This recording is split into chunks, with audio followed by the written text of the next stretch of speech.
2 years ago, Lawrence Cager was a 6'5", 213-pound, undrafted free agent wide receiver from the University of Georgia. 2 years later, he stands as a New York Jets tight end at 244 pounds. How did this happen? How did Lawrence Cager transform himself? And how did he make this roster? Let's talk about it right now.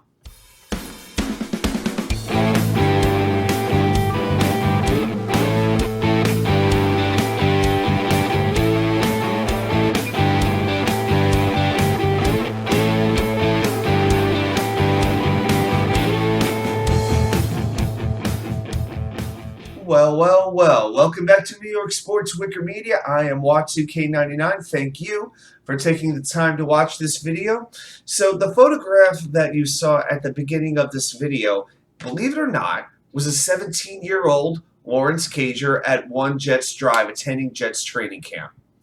Isn't that amazing that the Jets are basically in Cager's blood, and now look where he is on the New York Jets roster.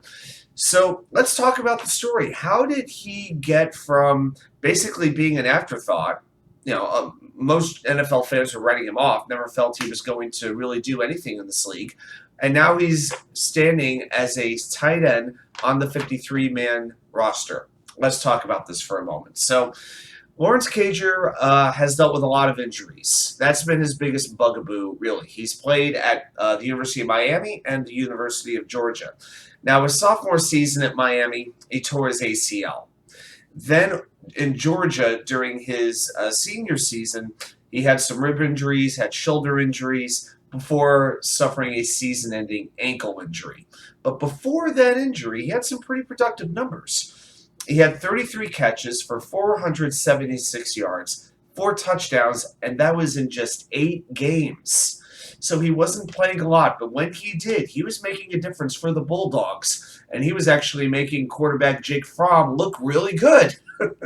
Jake Fromm was a pretty good college quarterback, but as we've seen, it hasn't exactly translated well to the National Football League.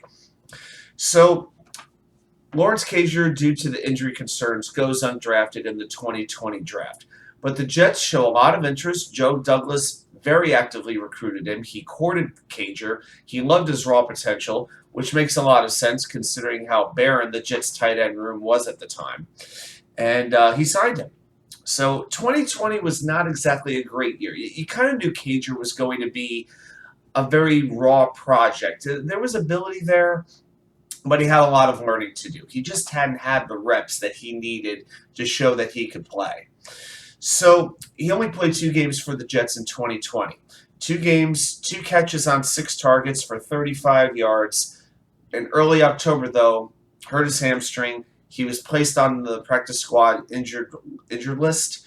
And when we were watching, you could tell it was just a player who didn't really seem to know what he was doing. He was really relying on his athleticism and his height and those features to make plays. But in terms of running a route, things like that, he just didn't have the nuances that you really need to be a really quality, consistent NFL wide receiver.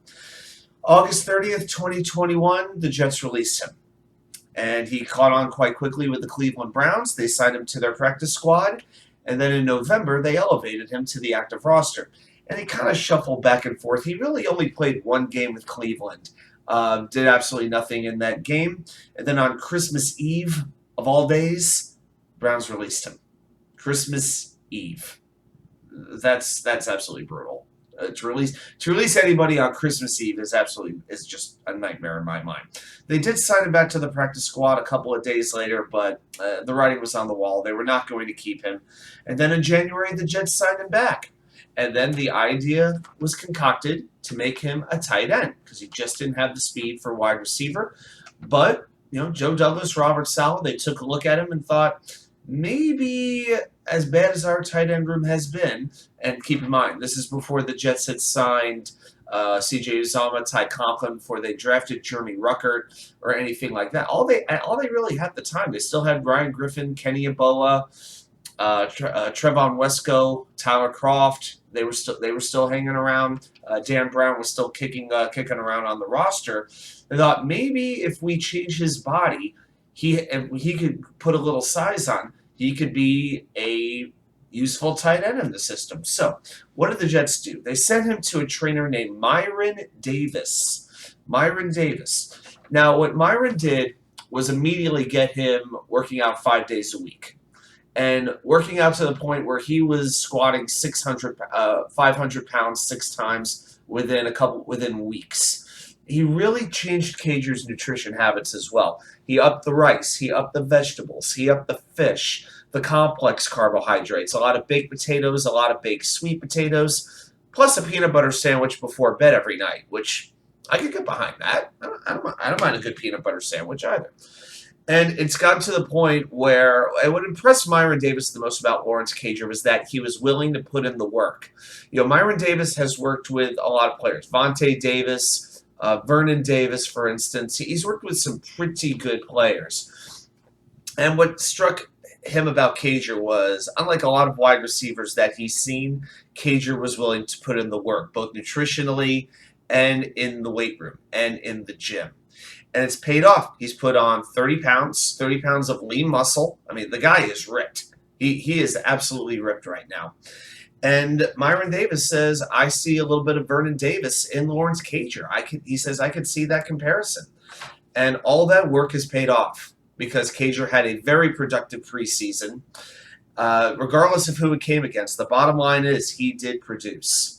And it led to this text message. Lawrence Cager texting Myron Flowers yesterday when he found out that he was going to make the Jets roster. This was, quote, "Thank you for everything, my guy. We're just getting started." And I really hope Lawrence Cager is just getting started. And Robert Saleh, when he was asked about Cager yesterday in the press conference, he talked about Cager's willingness to block, to explode off the point. And that's something a lot of people have raised questions about. Can Lawrence Cager block? Well, he's shown the willingness. I mean, Jeremy Ruckert didn't start blocking until 2 years ago at Ohio State. He was not a blocker, and now he's starting to figure it out. Cager is kind of doing the same thing at this point, and that's why they released Trevon Wesco. If the Jets didn't feel Cager could block, they would not have released Wesco. That's my opinion on that. So, and also he feels as though Saleh feels Cager will bring different skill sets than what CJ brings, what Ty brings, what Jeremy Ruckert brings. That told me a lot. Lawrence Cager may get some quality reps with this offense. He may be the fourth tight end. That doesn't mean he's going to be inactivated for every game. And it doesn't mean he's going to be buried on the depth chart. And they had to keep him. Because if they had let him go, the Giants were going to show a lot of interest in him. I mean, right now their starting tight end is Daniel Bellinger, who last I checked was being evaluated for a concussion, fourth-round rookie this year. The Bengals are on the verge of signing O.J. Howard.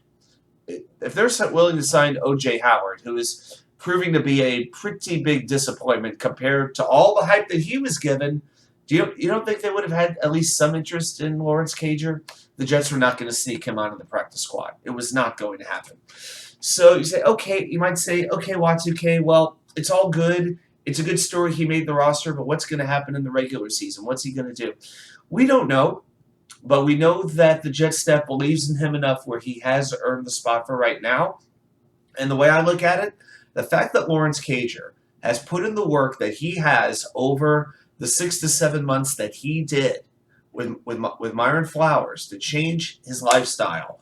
You know, he didn't say, no, I'm a wide receiver, and damn it, that's all I'm ever going to be. I'm going to be the best wide receiver this town's ever seen. No, he said, you know what? I'm going to put my ego on the shelf, screw pride, and I am going to do whatever this staff thinks is going to make me a player because I want to have a great career in the NFL. And he did that. He is a tight end now. He is no longer a wide receiver. He's on the Jets roster. And to me, he is a success story no matter what happens in the NFL because he has put in that work and he is that kind of a man and he's got my respect. That's my thoughts on Lawrence Cager. Again, thank you for taking the time to watch. And hey, I want to thank you also for that roster video I put up. Oh my gosh, it blew up. Over 3 times as many views as I've had for any other video. Thank you again. That means a lot to me. And I look forward to giving you more content. I'll see you back with, well, you know where that content comes from. The Wicker Chair. We'll see you guys.